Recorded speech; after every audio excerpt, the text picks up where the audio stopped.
కన్నబాబుని ఒకటి సిగ్గుందా కన్నబాబు నీకు? ఏం బతుకునిది, ఏం బతుకునిది? భిక్షం పెట్టిన నీకు చిరంజీవి గారిని ఆ నీచుడు కూర్చోబెట్టి కింద అడ్డగోలుగా నువ్వు అన్యాయం అవమానం చేస్తావు. నీకు సిగ్గురాలా? నీకు ఆయన పెట్టిన భిక్ష నీకు అనిపించలేదా? నీకు ఆయన వెనకేసి రావాలన్న బాధ కలగలేదా నీకు? ఇలాంటి వాడిని గెలిపిస్తామా? ఇక్కడికి ఇంతమంది దోపిడీ చేసిన వ్యక్తిని గెలిపిస్తామా? మనం మత్స్యకారులకి ఇంత ద్రోహం చేసిన వాడిని గెలిపిస్తామా? ఎమ్మెల్సీ అనంతబాబు కూర్చోబెట్టి ఒక దళిత సామాజిక వర్గానికి చెందిన డ్రైవర్ని చంపేసి డోర్ డెలివరీ చేసి కూర్చోబెట్టి అతను ఈ రోజున ఎంపీకి చలమలసిరి సునీల్ పక్కన తిప్పించుకుంటారు. ఏమనుకుంటున్నారు ఒక్కొక్కళ్ళు? మీరు మర్డర్లు చేయండి, దోపిడీలు చేయండి, మేము బయటకు వచ్చేసి ఏదైనా చేసేస్తాం, మీరు మాకు ఓట్లు వేస్తారంటే ప్రజల్ని వాళ్ళు కూర్చోబెట్టి ఎలా చూస్తున్నారో మీకు అర్థమవుతా ఉంది. అందుకనే చలమలశెట్టి సునీల్ అంటే ఏ బేసిస్ లో వస్తారు? చలమలశెట్టి సునీల్ కనీసం ఒక పార్టీకి లాయల్టీగా ఉండాలి కదా. పిల్లి అనంతలక్ష్మి గారు ఏమన్నారు? తెలుగుదేశం పార్టీ ఓడినా గెలిచినా నిలబడి ఉన్నారు. ఈ రోజున వారికి ఎందుకు గౌరవం ఉంటుంది? ఎందుకు గౌరవం ఉంటుంది? ఒక పార్టీని నమ్ముకుంటే నమ్ముకొని ఉండాలి. నేనే ఉన్నా, ఒక పార్టీ పెట్టా, కింద పడ్డా, నల్లిగా లేచా, నిలబడి ఉన్నా. ఓడిపోయాను, కింద పడ్డాను, తూలాను, తిట్లు తిన్నాను, నిలబడి ఉన్నా. అలాంటిది ఈ రోజున చలమలశెట్టి సునీల్ గారు వచ్చి ప్రతి 5 సంవత్సరాలు ఒక పార్టీ మారిపోతాడు. ఆయనకు ఒక ఐడియాలజీ లేదు. అలాంటి అరే తన పార్టీకి నిలబడిన వ్యక్తి మీకోసం ఏం నిలబడతాడు? ముఖ్యంగా ఒకటే గుర్తుపెట్టుకోండి, బీసీ సబ్ ప్లాన్ కానీ దాదాపు 20 BC sub plan funds divert చేశాడు. ఈ రోజున 9,000 మంది కేసులు పెట్టించాడు వైసీపీ ప్రభుత్వం. అలాంటి తరపున వైసీపీ సెట్టిపల్లి సామాజిక వర్గానికి చెందిన గౌడగీత కల్లుగీత కార్మికులకి దాదాపు 9,000 కేసులు అక్రమంగా పెట్టించారు. పెట్టిస్తే ఏం చేశారు? ఈ రోజున కూర్చోబెట్టి వైసీపీ నాయకులు వచ్చి ఓట్లు అడుగుతా ఉన్నారు. మీరు దయచేసి చలమలశెట్టి సునీల్ని ఒకటే అడగండి, చలమలశెట్టి సునీల్ని ఒకటి, నీకెందుకు వెయ్యాలి? సెట్టిపల్లి సామాజిక వర్గానికి ఇంత ద్రోహం చేశావు, మత్స్యకారులకి ఇంత అన్యాయం చేశావు, నేను మీకు ఎందుకు ఓటు వేయాలని అడగండి. అలాగే ఎస్సీ సామాజిక వర్గం మీరు అడగాల్సింది, 27 మీకు కావాల్సిన పథకాలు తీసేశారు. మనకి అంబేద్కర్ విదేశీ విద్యా పథకం తీసేశారు, 27 పథకాలు తీసేశారు. మీకు ఎందుకు ఓటు వేయాలి? దాంతో ఊరుకున్నారా? ఊరుకోలా. కూర్చోబెట్టి ప్రతి ఒక్కరికి దళిత సామాజిక వర్గానికి చెందిన డ్రైవర్ని మర్డర్ చేసి ఇంటికి భార్యకి కుటుంబానికి డోర్ డెలివరీ చేశారంటే వీళ్ళ అహంకారం, వీళ్ళ ఆధిపత్య అహంకారం ఏ స్థాయిలో ఉందో మీరు ఆలోచించుకోవచ్చు. ఇది మారాలి అంటే మీరు చాలా చాలా ఆలోచించి ఓటేయాలి. ఇదే కన్నబాబు కూర్చోబెట్టి కాపు వర్గాన్ని ఇంత చేశానని మాట్లాడతాడు. ఆ రోజున కాపు రిజర్వేషన్ మేము ఇవ్వమని కళాఖండిగా చెప్పినప్పుడు, జగన్ చెప్పినప్పుడు ఆ రోజు పక్కనే ఉన్నాడు కన్నబాబు. ఆ విషయం మీరు మర్చిపోకండి. ఇది ఎందుకు చెప్తున్నానంటే, రిజర్వేషన్ ఇస్తావా ఇవ్వవా అది ప్రత్యేక పరిస్థితులు.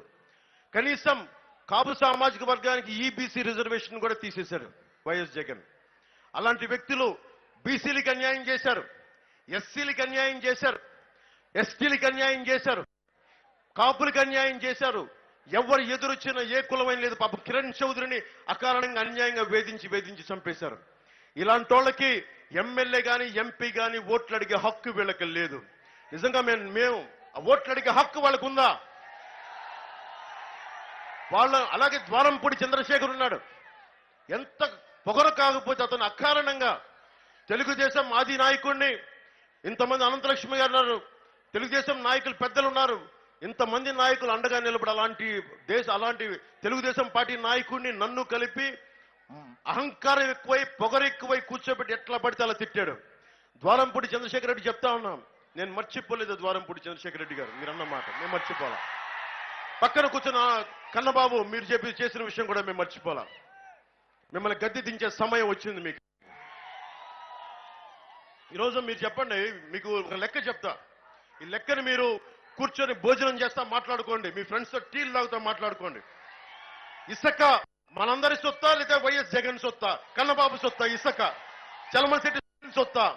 ద్వారంపూడి చంద్రశేఖర్ రెడ్డి సొత్తా? మనందరి ఉమ్మడి సొత్తు. మానవ వనరులని, సహజ వనరులన్నీ. PDS rice scam, public distribution rice scam లో 20,000 కోట్లు దోచేశారు. వాలంటీర్లకి ఈ రోజున మీకు కూర్చోబెట్టి డబ్బులు లేవు, ఉపాధి అవకాశాలు లేవు, పరిశ్రమలు లేవు అని అంటున్న వాళ్ళకి, వాళ్ళ వాలంటీర్స్ కి బాగా చేశారని చెప్పడానికి దాదాపు 705 కోట్లు, మెచ్చుకోవడానికి 705 కోట్ల రూపాయలు ఖర్చు చేశారు.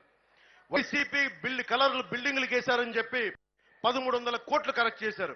కలర్లు వేయడానికి, కలర్లు తీయడానికి 1000 కోట్లు ఖర్చు చేశారు. రేషన్ డెలివరీ వెహికల్ అవి స్కామ్ 830 కోట్ల రూపాయల కారణంగా ఖర్చు చేశారు. గార్బేజ్ కలెక్షన్ వెహికల్ స్కామ్ 1500 కోట్ల రూపాయలు ఖర్చు చేశారు. చిన్న పిల్లలు తినే చిక్కీలో కూడా 61 కోట్ల రూపాయలు దోచేశారు. బైజూస్ అనే ఒక ట్యాబ్స్ కి 212 కోట్లు దోచేశారు. ఇలా లెక్క పెట్టుకుంటా వెళ్తే అంతు లేదు. మీరు వైసీపీ మద్దతుదారులు కూడా చెప్తా ఉన్నాను, జగన్ ప్రత్యేకించి ల్యాండ్ టైటిలింగ్ యాక్ట్ ని ఒకటి పట్టుకొచ్చాడు. పట్టాదారు మీరు మీ ఇంటికి స్థలం ఉంది, ఇక్కడ ఇల్లు ఉంది, మీకు ప్లేస్ ఉంది, పట్టాలు ఉన్నాయి, మీ స్థలాలకి పట్టాలు ఉన్నాయి. నెమ్మదిగా ఆంధ్రప్రదేశ్ రాజముద్ర తీసి జగన్ నవ్వుతా ఉండే ఒక ముఖం వేసుకుని ఒక పట్టాదారు పుస్తకం ఉంది ఈ రోజున. అది అక్కడ తాగల డిజిటలైజేషన్ అని చెప్పాడు. రేపు పొద్దున ఏది పేపర్లో రికార్డు ఉండదు, అన్ని కూర్చొని డిజిటల్ గా ఉంటాయి, అన్ని కూర్చోబెట్టి డిజిటల్ కంప్యూటర్లోనే ఉంటాయి. అది ఎలాగైనా మార్చుకోవచ్చు. రేపు పొద్దున మీ లాయర్లు వెళ్ళి మాకు అన్యాయం జరిగింది, రేపు పొద్దున ఎవడైనా సరే 90 రోజులు ఎవడైనా క్లెయిమ్ చేయొచ్చు ఆ ప్రాపర్టీ. మీరు ప్రూవ్ చేసుకోవాలి ఈ ఆస్తి నాదని. మీరు కొన్న తర్వాత మీరు ప్రూవ్ చేసుకోవాలి ఈ ఆస్తి నాదని. 90 రోజుల్లో ప్రూవ్ చేసుకోలేకపోతే అది వెళ్ళిపోద్ది ఎవడికొకడికి. అందుకని వైసీపీ నాయకుడు చాలా డేంజరస్, చాలా చాలా ప్రమాదకరమైన పాలసీలు పట్టుకొస్తా ఉన్నాడు. మద్యపాన నిషేధం అని చెప్పాడు, మద్యపానాన్ని తీసుకు అమ్ముతా ఉన్నాడు.